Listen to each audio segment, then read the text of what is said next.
This is Doombox, and I am going to tell you about the wardrobe.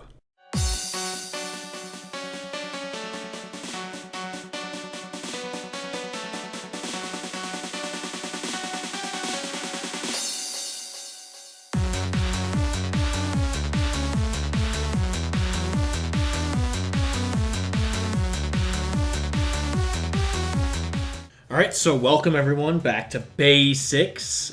It's been a while, hasn't it? But anyways, this is a place where we pick a topic about the game and really, break it down to its true essence, if you know what I mean.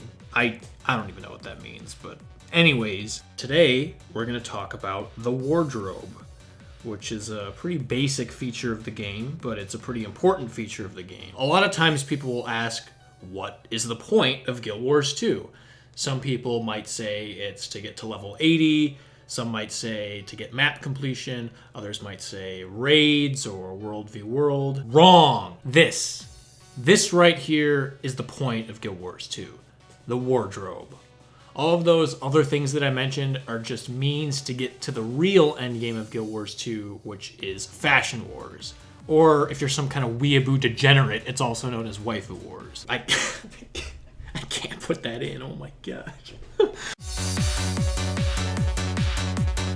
So if you come from other games like Guild Wars 1 or RuneScape, also known as the greatest game ever created, or like Oblivion or Skyrim, usually the different armor and weapons has their own stats and stuff, but whatever it looks like, that's what you're stuck with. You can't really change the way it looks. Sometimes a really good item looks stupid, but you have to use it anyways because it has the best stats.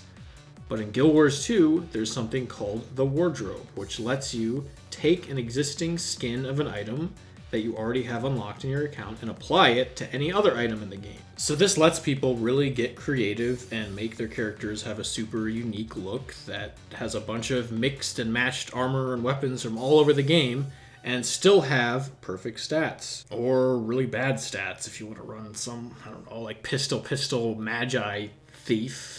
Play how you want.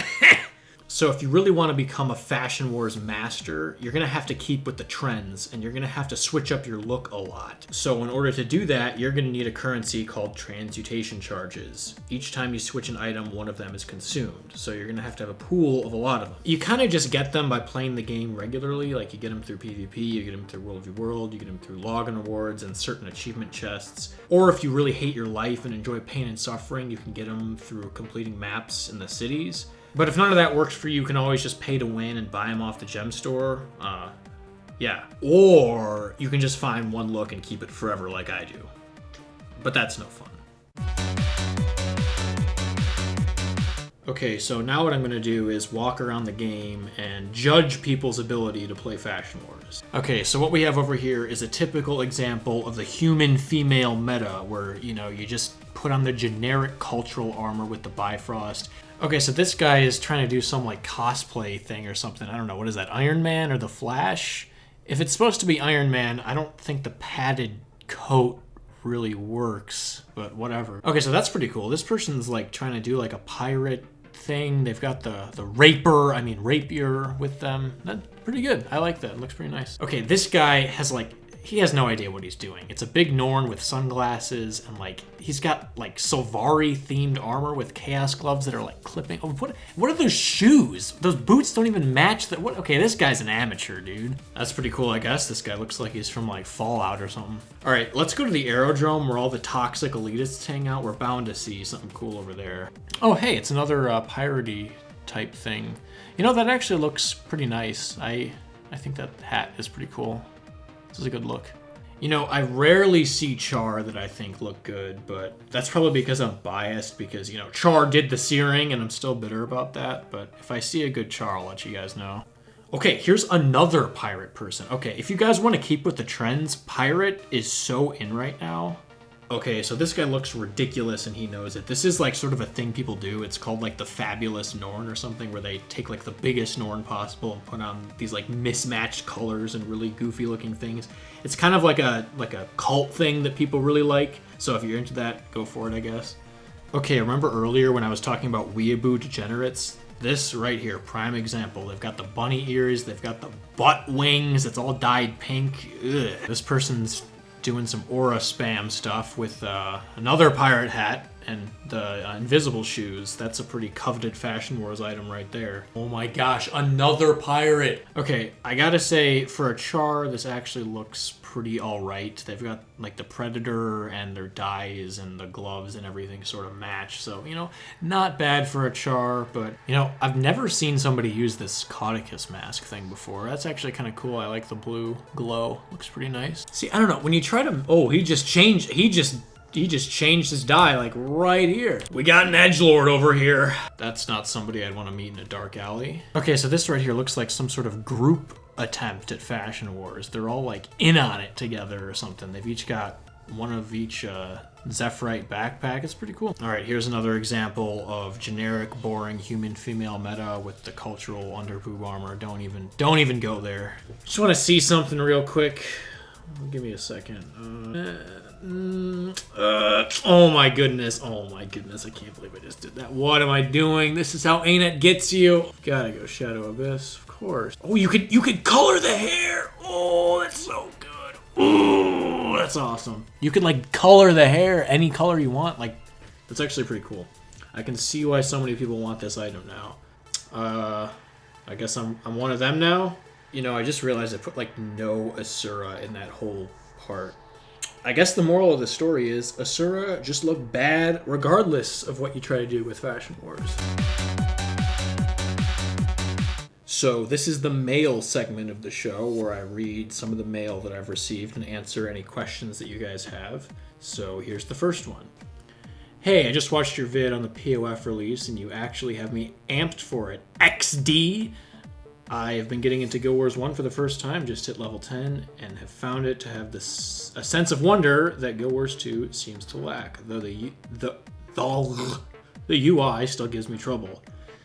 I haven't been able to really beat everything, but if you ever feel for it and are finding yourself a person short, or in the case of Guild Wars 1, feel like helping a newbie, shoot me a message. Anywho, love the content, keep it up. Hey, thanks for the message. I'm glad that you're hyped for the POF release. You know, I'm really sensing, like, this hype around Path of Fire that I did not feel for Heart of Thorns at all. Like, tons of old friends that I haven't talked to in years are like coming back to the game. We're getting a bunch of new guild members and like everyone seems to be excited. And I didn't feel any of that with Heart of Thorns. So they're like, the hype is like real. Like, people are excited about this game. About Guild Wars 1, what you're saying about the UI, the thing is, in Guild Wars 1, the UI is fully customizable, something I wish that they had in Guild Wars 2. You can go to the settings and just move any item to anywhere you want, and you can make the UI look whatever you want it to look like. Also, in regards to that, one project that I've been wanting to do for a while that I may eventually get to is a guide to Guild Wars 1 for Guild Wars 2 players. So I'll basically explain like stuff about the game from the perspective of somebody who's only played Guild Wars 2, so I'll like draw comparisons in that way. So hopefully I'll get to that at some point. And if it works out well, I might do the opposite, where it's like Guide to Guild Wars 2 for Guild Wars 1 players. We'll see. But thanks for saying you like the content, even though I make like one video a year these days. But I don't know.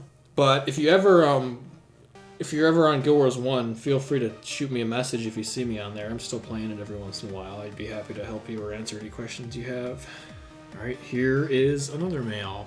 Hey, I've been watching your videos for years and just wanted to take the time to say hi and thanks for making them. Like you, I was extremely into and hyped on Guild Wars 1 and actually a bit excited for Guild Wars 2 when it was first announced. But the game has always had a hard time keeping my attention. I think it's because the lore and fluff just isn't as important or coherent in this game as it was in Guild Wars 1. Hoping POF rekindles some of that excitement. Get it? Rekindle. Ha! Nice joke, dude! So yeah, about the lore in Guild Wars 2, like, I agree with you. It's a lot worse and it isn't that good. They're doing a lot of like really goofy stuff with the plot. Like, I'm not sold on the whole Balthazar thing yet, and I'm not really sure where they're going with that, but we'll see. And a lot of the characters in like Dragon's Watch, I cannot stand. I absolutely hate Timey. Actually, in the Path of Fire demo weekend, the character I made was named I Hope Timey Dies. And the whole weekend I was getting PMs from people that were like, dude, me too. I hope she dies too. I hate Taimi. So people seem to not like her. Yeah, I don't know. People don't like Bram either. The characters aren't that great, but we'll see. The thing about the lore in Guild Wars 2 is, like, it's not really a major selling point for anything for me. I care more about the combat and, like, the environment design and the map design and stuff. So it's not a big deal. I'm fully expecting the Path of Fire lore to, like, not be good, but if it's good and it surprises me, hey, that's a cherry on top. But I'm more excited about, like, the mounts and stuff. Speaking of mounts, I just watched the live stream ArenaNet did about the different mounts, and dude, that skimmer looks so good. Like, I thought it was just gonna be this thing that, like, hovered around or something, but it can, like, fly almost. It, like, launches itself super high and, like, gently glides down, and it, like, drifts around like it's some, like, drift car thing. And it, like, I'm really excited for mounts. A lot of people were like, mounts don't belong in Guild Wars because we have waypoints. But these mounts look sick. Like, once people try them, they're going to love them. Like, a month from now, we're going to look back and be like, hold on, how did we even play this game without mounts? So it's very exciting. So yeah, that pretty much wraps it up for this episode of Back to Basics. We've got, like, less than a month till Path of Fire. It's pretty hype. But anyways, this is Doombox signing. Oh no, I dropped something out. Bye. So to get to the wardrobe, just go to your hero panel and then click on the wardrobe tab. Honestly, if you can't figure that out, just uninstall the game, take your computer, throw it out the window, pour a bucket of water on it, take your car, run it over, put it back in your car, drive to, like, Africa or something, drive that car off a cliff and just die. Like, I don't even know. You just press H and click wardrobe.